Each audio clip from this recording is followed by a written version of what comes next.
Welcome to Hysteria, the podcast by and for extrauterine embryos. Yes. AKA people. Okay. Alyssa, Fallout continues. We knew it would.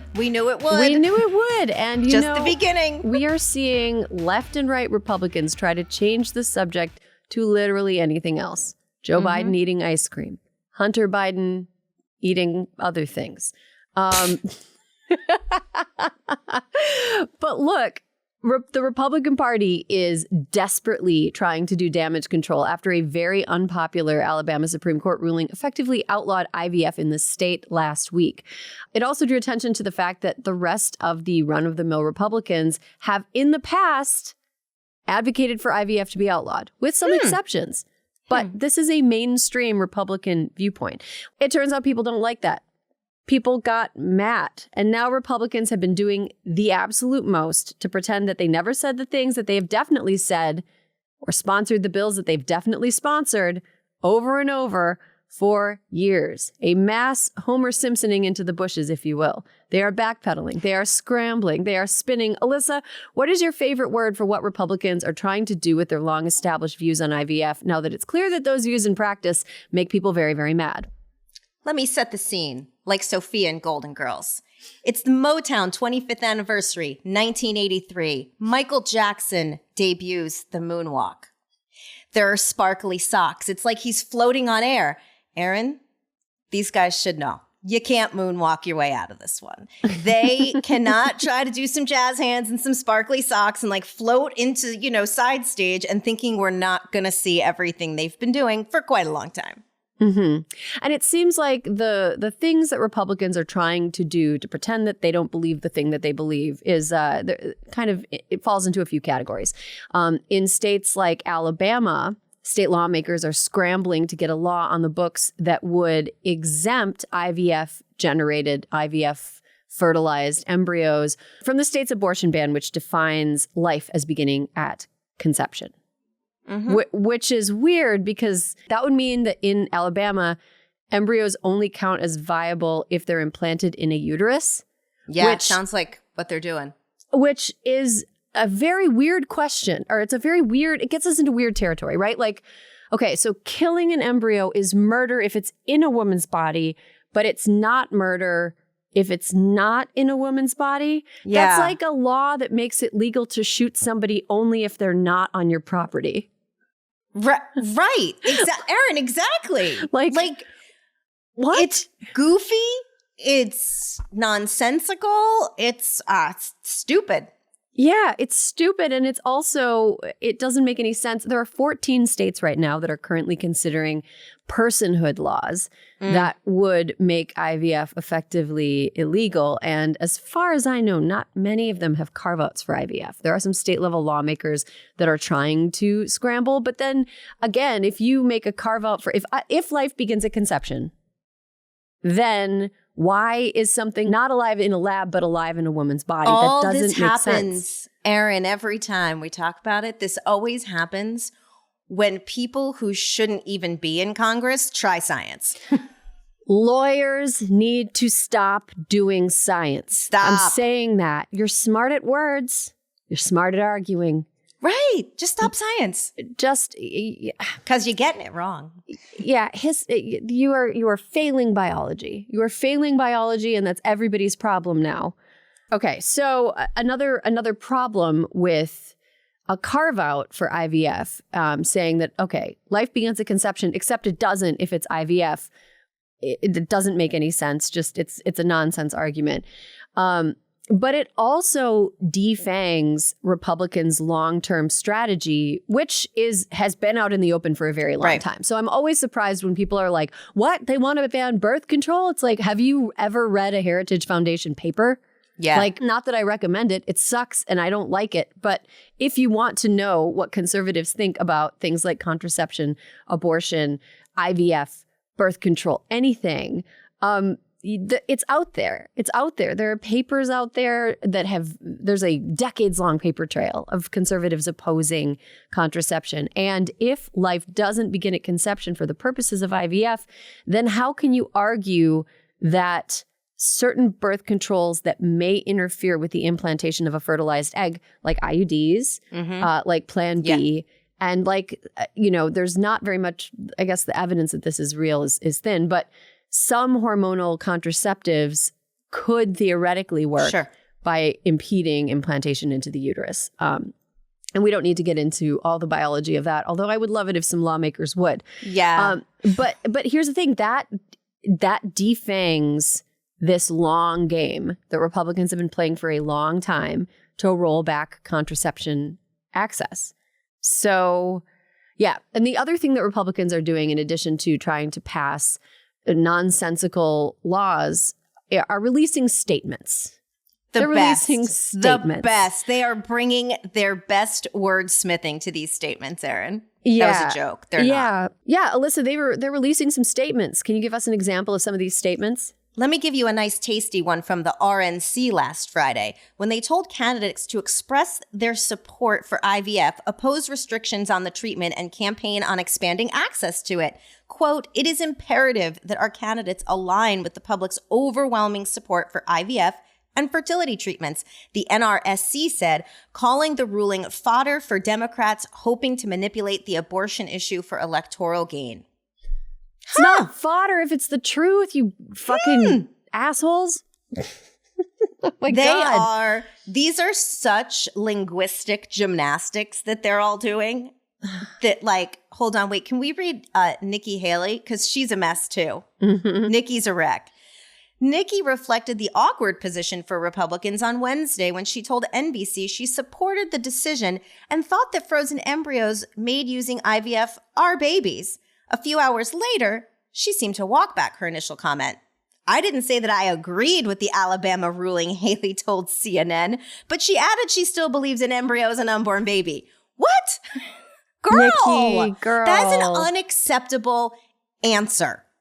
That is completely unacceptable. You do not get to keep trolling for delegates across America with that answer. Well, here's the thing about IVF. IVF is a really tough process, which we talked about on last week's show. It's physically very tough on couples. It's emotionally very tough on couples or individuals who are going through it. And there's a fairly high failure rate. It's not foolproof. In nature, a high percentage of fertilized eggs that become embryos are just never going to be viable. Basically, sperm meets egg, they come together, there's a full set of instructions on how to make a human. Sometimes those instructions are just nonsense. They just won't work. And in those cases, if it happens inside of a woman's body, oftentimes, unfortunately, that results in a miscarriage because that embryo could never, the instructions do not, it's like getting in a box of IKEA furniture it's never going to be a dresser. You know what I mean? Like you can't, these pieces, it doesn't work. It's better. It's like the wisdom of the body to recognize that and start over. Now with IVF, they have the ability to see in a lab which embryos fit into the category of could potentially become a viable human being and don't have the juice genetically.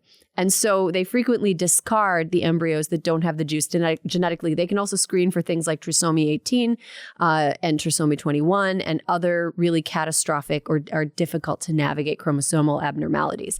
And so discarding embryos in the IVF process is part of it. Like it is part of it. Like there's no getting around like, oh, we're only going to implant one embryo at a time and every single embryo that gets made, we have to give a chance to. No, that is like wasting people's time. That is putting them through unnecessary like physical and emotional ordeals. And expense.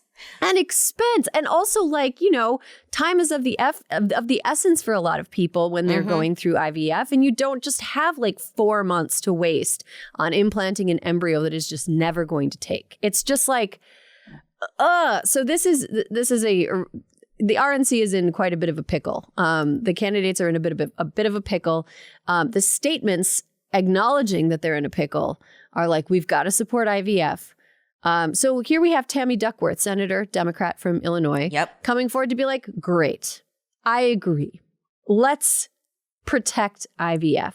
This week on Wednesday, she introduced a bill to federally protect in vitro fertilization and other fertility treatments to the Senate.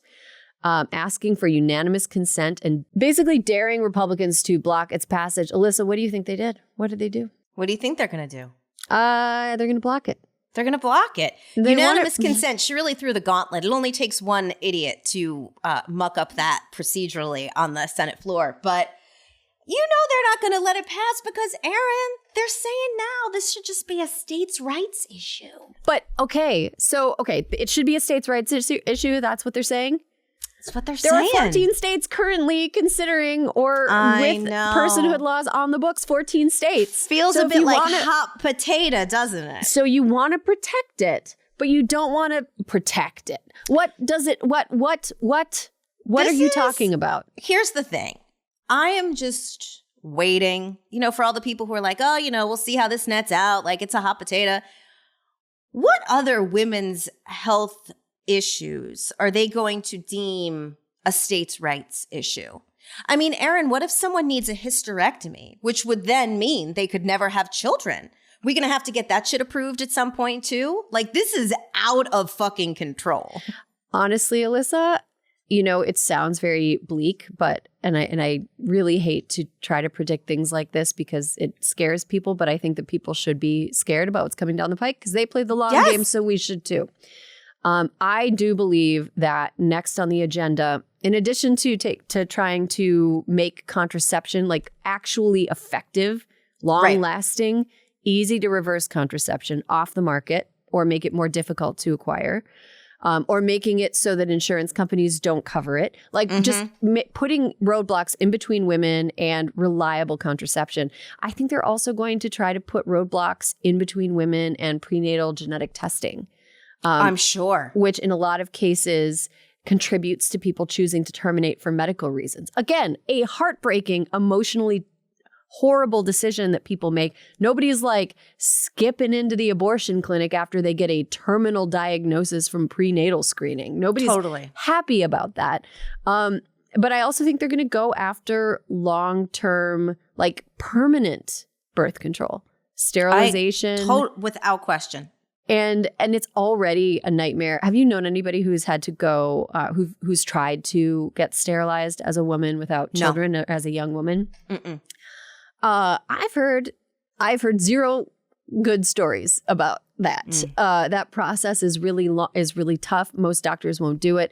People just assume condescendingly that somebody who is maybe 30 years old who is going to change their mind. Yeah, they're going to change their mind. I know better than you about your own body and what you're going to want. And I can see sterilization being more difficult. All of these things, by the way, are issues that a lot of religious organizations stand behind. The Catholic Church is definitely anti-sterilization, anti-birth control, anti-IVF. Some of this, oh my God, we have to put this heritage, this heritage paper in our show notes. It's about like American evangelical denominations.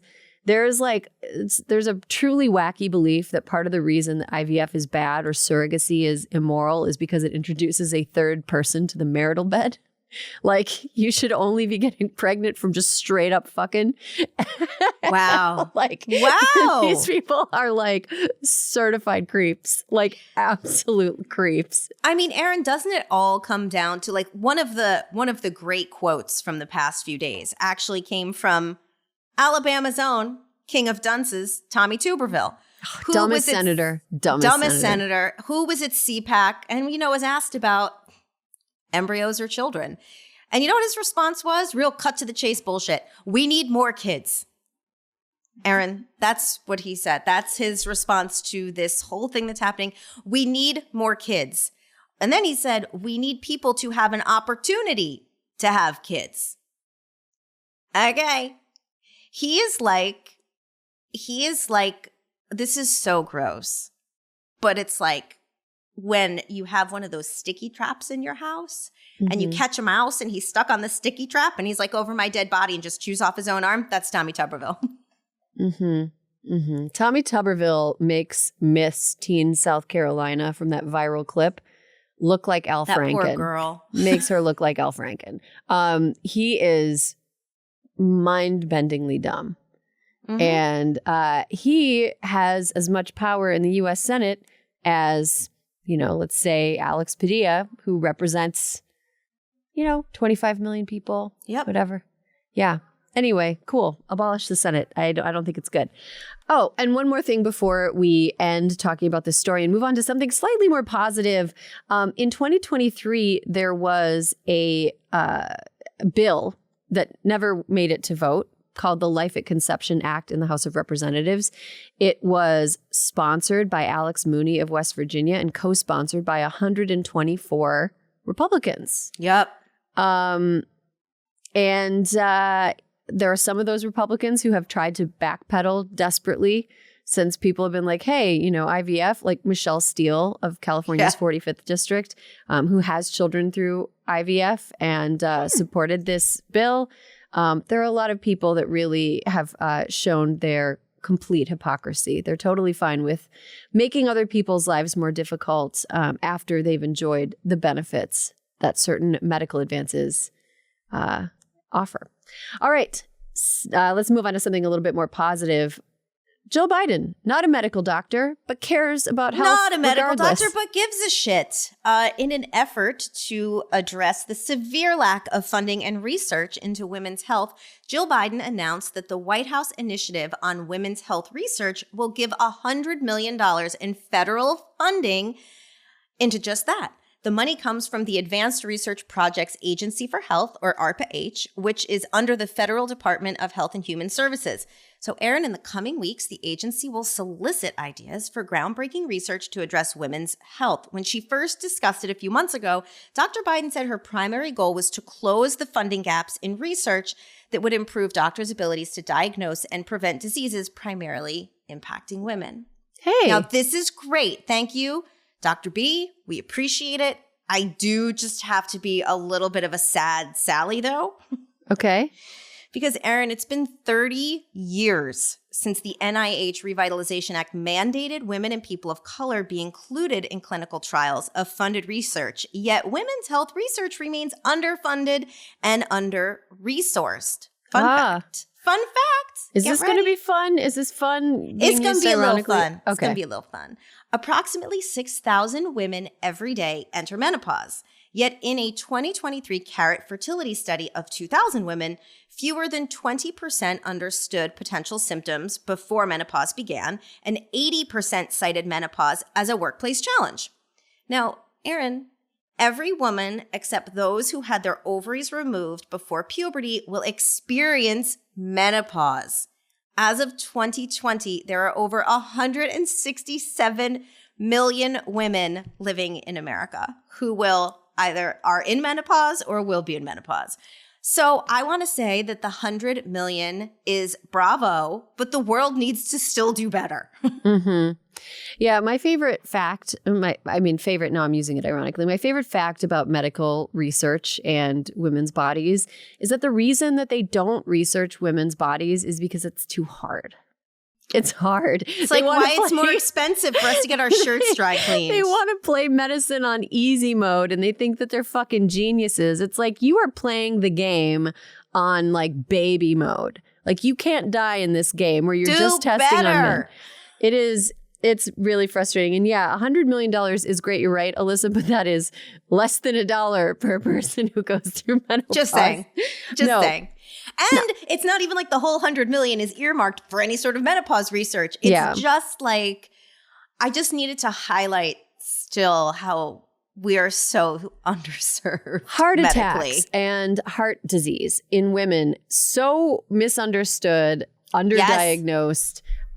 We also don't understand chronic illness, which impacts primarily women, things like chronic fatigue syndrome, things like, I think Crohn's disease tends to impact women more than men.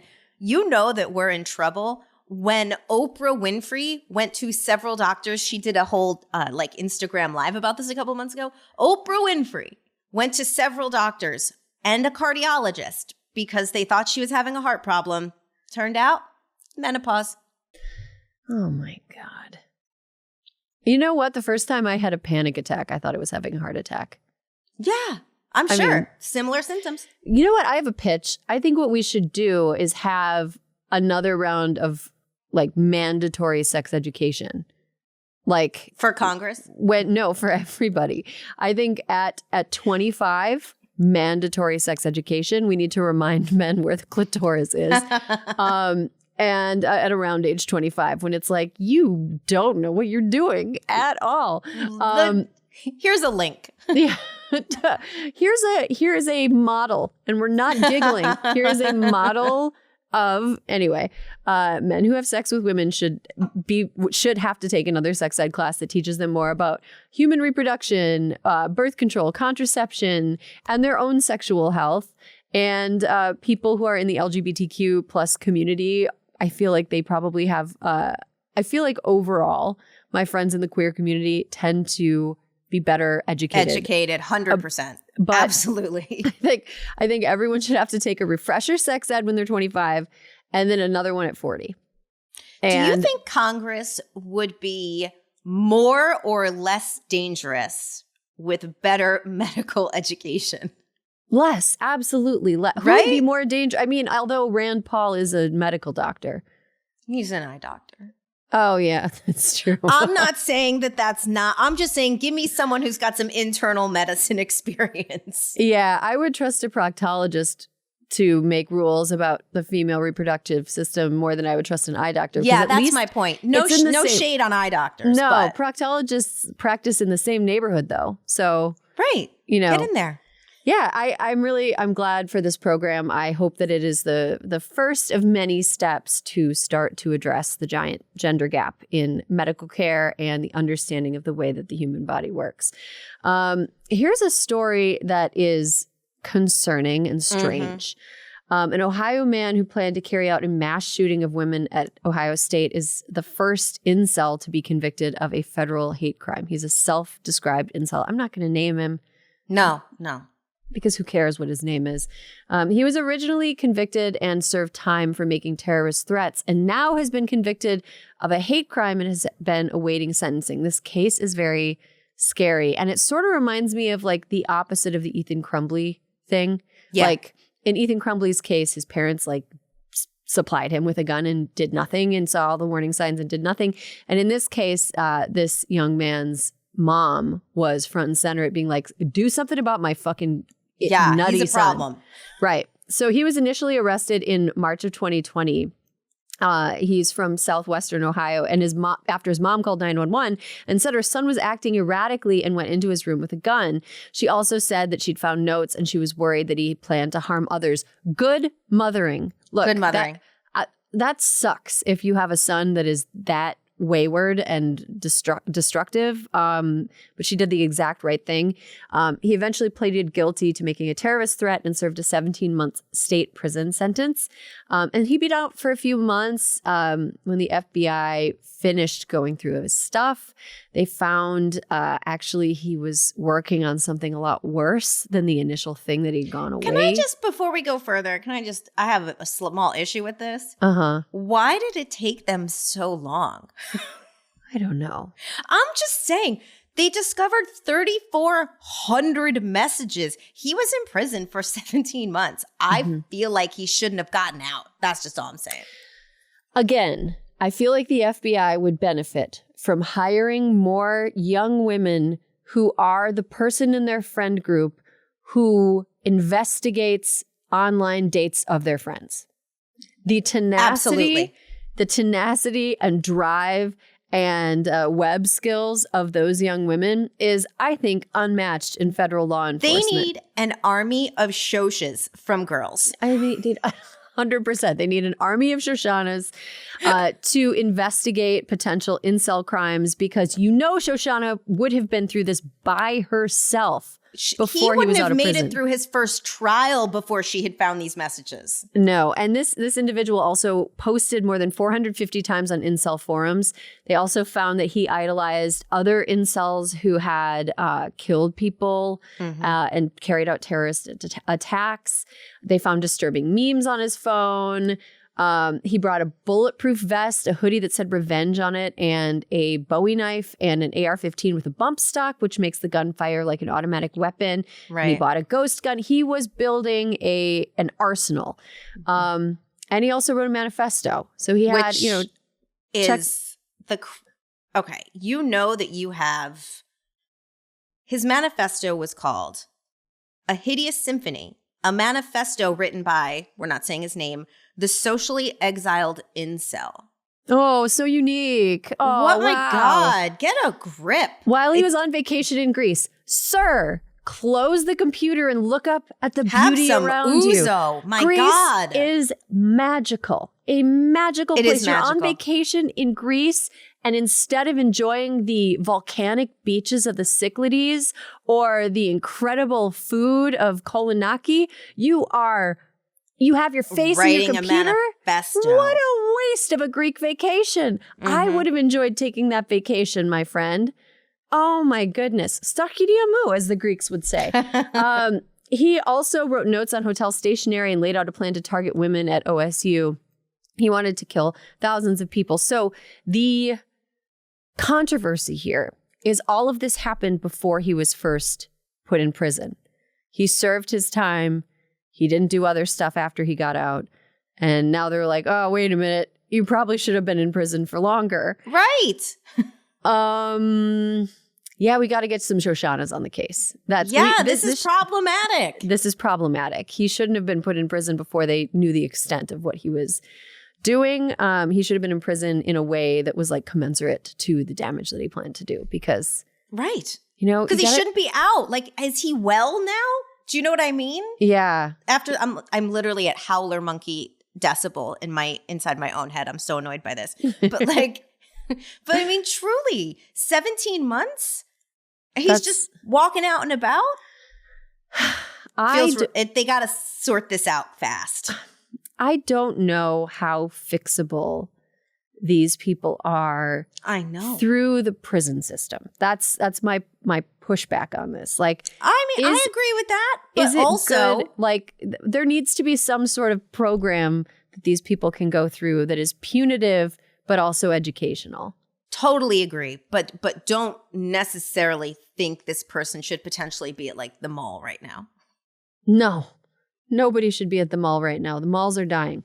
Yeah, it's a complicated case, but, you know, first incel ever to serve a federal crime, whatever. Yeah, we're for it. Honestly, I don't want to. I'm anti-prison in general. I think it's pretty bad, the system that we have. But I also am. When people put together plans, when people amass armories, and when people say that they're going to commit hate crimes against any group, I think we should just be like, okay, you're going to commit a hate crime. Okay. Like, I don't think that you have the freedom to pretend that you're going to do that. That's right. I think, yeah, okay, cool. We're taking you seriously. Now you should go to jail. Okay. Alyssa, we got a toast today. Toast. We're both on the old. I feel like old every time we talk about this person.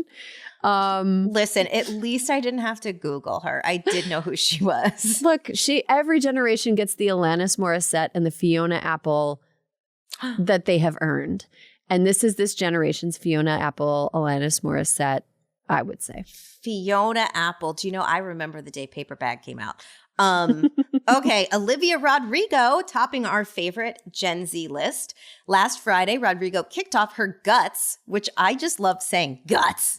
She kicked off her Guts world tour in Palm Springs by announcing her global reproductive rights initiative, Fund for Good. Way to go, girl. In a TikTok video she posted before the show, she talks about how the fund will seek to support all women, girls, and people seeking reproductive health freedom. The fund will directly support community-based nonprofits that champion things like girls' education, support reproductive rights, and prevent gender-based violence. I love that Olivia Rodrigo, she's been out and proud supporting reproductive choice in a very courageous and in-your-face manner. And talk about, this is going to date me even further, but it reminds me a little bit of like Bikini Kill performing in front of a big banner that says abortion on demand and without apology. You know? I don't remember that, but I'll take your word for it. I think it would have been more during your time than during my time. I'm just remembering the documentary that I saw about Kathleen Hanna. Anyway, but there was a real kind of punk sensibility in riot girl culture back then, and a very political, you know, when we interviewed Slater Kenny on this show, and they were very political and outspoken about abortion rights as well. And it's really cool to see young women who are, you know, kind of at the epicenter of what is cool and what young women look up to, taking up the mantle. I Yes. think I again, I'm sounding so old, but it's like, I'm proud of you, Olivia. Yeah, do a little pat on the head. Rodrigo's going to be partnering with National Network of Abortion Funds. They will have a table at each of her concerts, and we will link National Network of Abortion Funds in our show notes so you can learn more. Congratulations and a toast to Olivia Rodrigo. Guts. All right, we're going to take a quick break. When we come back, an interview with our pal Taylor Lorenz. And welcome back. You're listening to Hysteria, the podcast for people who would wake up early any day to watch a hateful shitheel get exposed as a boring idiot. Our guest today is a technology and internet culture reporter for the Washington Post, but you can also read her on her Substack and in print. She's the author of Extremely Online, The Untold Story of Fame, Influence, and Power on the Internet. Taylor Lorenz, welcome to Hysteria. Thank you so much for having me. So, Taylor, you are often in the thick of important conversations about technology, culture, power, etc. But this week, you went mega viral for an interview with Chaya Raichik, the hateful wretch behind the anti-LGBTQ gimmick hate blogging operation Libs of Tik Tok. So we're going to play a clip from that interview for our listeners in case they haven't heard it. And, then we'll go from there. If you eradicate transgenderism, which I believe you suggested in a post today. No, I never suggested that. Oh, okay. You reposted a post that was advocating for that. What would happen to the people that have already medically, socially, completely transitioned and are leading happy lives? What would happen to them? I mean, what's your plan for that? If transgenderism doesn't exist, which it seems like that's what you believe, what happens to all the people living happy lives as trans people? Well, first of all, the whole trans it's based on a lie. You can't change your gender. Okay, but so they could go live their life. I mean, I can't tell someone what to do in their house. Sounds like you do want to tell people what to do in their house. Okay, Taylor, how would you describe what happened during that interview?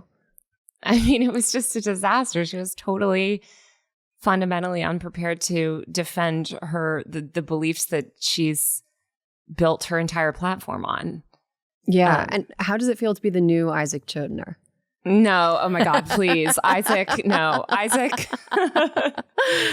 I could never. He's amazing. Mean, it honestly, so the interview is what? You were supposed to sit down for like 5 minutes or something, right? Yeah, she said she would give me 5 minutes and then she just sort of kept answering questions. And you just kept going. If you haven't watched the 55-ish minute video, I highly recommend you do, but also give yourself a little sweet treat at the end because it is kind of a tough watch, even as somebody who really is not rooting for Chaya Raichik in any way, shape, or form. It is just, she just cannot stop. Did anything about this interview surprise you? So I've covered the content creator industry for almost 15 years, and I've dealt with a lot of right-wing content creators and sort of right-wing trolls. And you normally, when they meet up with you in person, they're doing that because they want to get some sort of viral clip out of it that they can use against you to discredit you, to get you in trouble with your job, to make you upset. So they're trying to trigger you. What they normally do is like the minute you see them, they sort of start trolling you or bringing up your controversies. So I was very kind of prepared for that. And she just couldn't do it. Like she had a t-shirt, she wore a t-shirt with my face on it to the interview, but she never addressed it or brought it up at all. And obviously I just didn't mention it. She also showed up with this box of masks. I'm super, super immunocompromised. So I normally don't always wear a mask outside, but especially if I'm in close contact with someone, I'm going to wear a mask. So I had a mask on. She shows up with this box of masks and she's like, "Do you want a mask?" And I was like, "No, thanks. I already have one. Don't worry about it." And she just like put it on the table and then kind of just like never, that was it. Like she never asked me any sort of proactive questions. All of her questions were like 100% in response to what I was saying. So the whole thing was just bizarre. Like say what you will about Nick Fuentes and some of these other guys, like they are there to get the content. Mm-hmm. I don't know what she got out of this. Mm-hmm. Were there any moments when you had to hold back an emotional reaction? I got like the entire interview. I mean, everything she was saying is ghoulish. I will say, I think a lot of people, especially young people, they're used to YouTube like debate culture. And most of them have not seen a journalistic interview before. And I do think some people online were like, well, why weren't you fighting with her? Why didn't you debunk? And I'm kind of like, well, I'm doing an interview, so I'm really there to ask the questions. But I mean, when she said some cultures are just different or something, she said a bunch of racist stuff very she early. said some were better than others. Yeah. And it was like, okay, you're wearing a T-shirt of a reporter. Well, maybe we shouldn't talk about like who's doing better here, culturally speaking. How did you set up this interview? I had been trying to get comment from her for a week. I had written this big feature on sort of the impact that she's having in Oklahoma, just terrorizing LGBTQ people. And I mean, I had no idea that she said, I'll give you comment in person. And obviously I thought fantastic because I've tried to get her in person for years. I tried to get her in person famously, you know, when I unmasked her. I visited her house to try to get comment from her. So, you know, I love seeing these people from behind the screen because I think a lot of them really lose their luster once you take them out from behind their Twitter accounts. Well, your interview really exemplifies how great of a journalist you are. Like, you knew when to push back, when to move on, and your attitude. I was just like, how was she so chipper in the face of but it felt like a means to an end. Like, was it stressful, exhilarating, casual in the moment as you were just kind of, in some cases, just really like going through questions quickly as she was just kind of acting like a surly teen at you? Yeah, I know. And I think that can be jarring again for people. Like, she is a hate figure, and sometimes it's frustrating to see someone being polite and friendly and kind of cheerful. And I get it. They want to be. I mean, there was people that were like, the only acceptable way to leave this interview is in handcuffs, you know, and trust me, I get it. I understand that sentiment. Like, my blood was boiling at a lot of the stuff she says. But as a journalist, you have to kind of maintain that air because you don't want to give them anything. You don't want to give them that clip of you getting angry or upset or whatever. And ultimately, it's my job. And, you know, I've interviewed a lot of really, really ghoulish people for my job. And, you know, you just have to kind of keep those feelings quiet in yourself. But yeah, she's an appalling person. Yeah. How do you feel about the fit that she has thrown in response to the interview? And can you confirm that you're not a lizard person right now on the record? Obviously not. And I, you know, not only is she, as a Jewish woman, you know, endorsing the Great Replacement theory, she's also promoting an anti-Semitic conspiracy theory of lizard people. It's bizarre. But yeah, she was really upset that I posted the full interview. Of course, because she didn't want the full interview out there. She wanted to be able to selectively edit it. And I think it's very telling that the only part she was able to selectively edit was like some clip of like a voiceover of her asking me about my age, which is totally irrelevant to my job. It's just this obsession that she has with like my personal details. But yeah, I thought it was hilarious. I mean, she had a meltdown on Twitter and then she completely stopped promoting it. And then she started blocking and hiding any reply of anybody that responded to her tweets with it. And what do you hope viewers who didn't previously know much about Libs of TikTok, and God bless them if they didn't know previously very much about Libs of TikTok, what do you hope viewers take away from your interview if this is all they know about this person? I really hope that they actually read my story because I think my story provides a lot of context and background for my interview and also can help you really understand the damage and harm this woman has done. I mean, there's so much that she was saying in that interview that I didn't, you know, that I think could use extra context, such as in the interview. I mean, she looks terrible in the interview. I think it like really demystifies her. And I think it just takes away a lot of her power. There's value in kind of engaging with these people if you can do that. And I do think it sort of helped just expose, you know, that her whole sort of anti-trans ideology is built on quicksand. And so, you know, I hope if people take nothing away from that, you know, they realize that she's full of shit. Basically, but you know, of course. But quicksand is still pretty dangerous. Can you talk a little bit about your article and what role she has somehow in Oklahoma and the education system there now? So my story talks about her growing influence in the state of Oklahoma. Ryan Walters, who's head of education there, has given her this appointment with the state, basically overseeing the library books in public schools. She's obviously tried to remove everything that has to do with LGBTQ issues, including books like To Kill a Mockingbird and sort of classic literature, because it has to, it mentions something to do with LGBTQ rights or people. She's terrorized people. I mean, I think her ideology and this anti-LGBTQ hate that she's championed through her platform has bled out into the real world and is causing real world violence and hatred. And a lot of LGBTQ people in the state are terrorized. She's also gotten multiple, she's gotten a principal reprimanded for doing drag. She's gotten an LGBTQ teacher fired, at least one. She's gotten a lot of other people pushed out of jobs, pushed out of positions of power, basically, just because they're LGBTQ. So she's just an incredibly dangerous and harmful person. And I really hope that she doesn't amass more political power.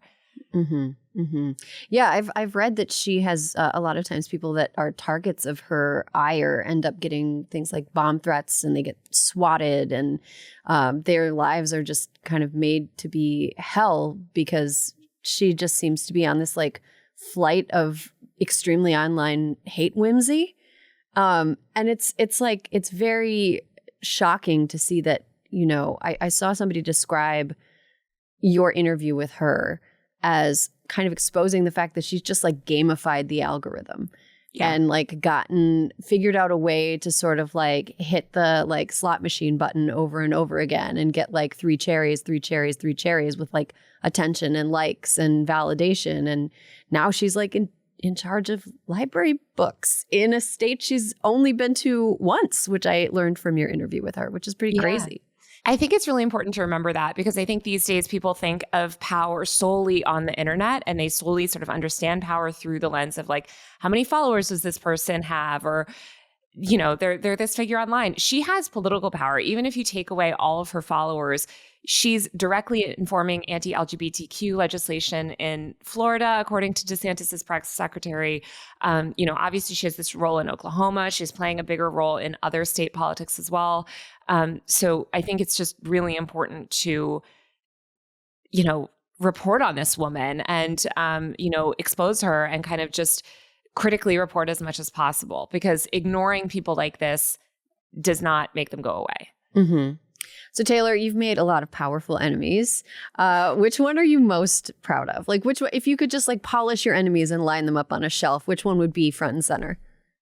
Well, I just love that like people with billions of dollars spend any amount of time thinking about me. I think it's hilarious. So I guess, I don't know, maybe Elon Musk, or Mark Andreessen, just one of these. But like, if I was a billionaire, first of all, I would never amass that amount of wealth, but like, couldn't catch me on the internet, So like you'd be like a Mackenzie Scott. You would be just like giving it away and enjoying life.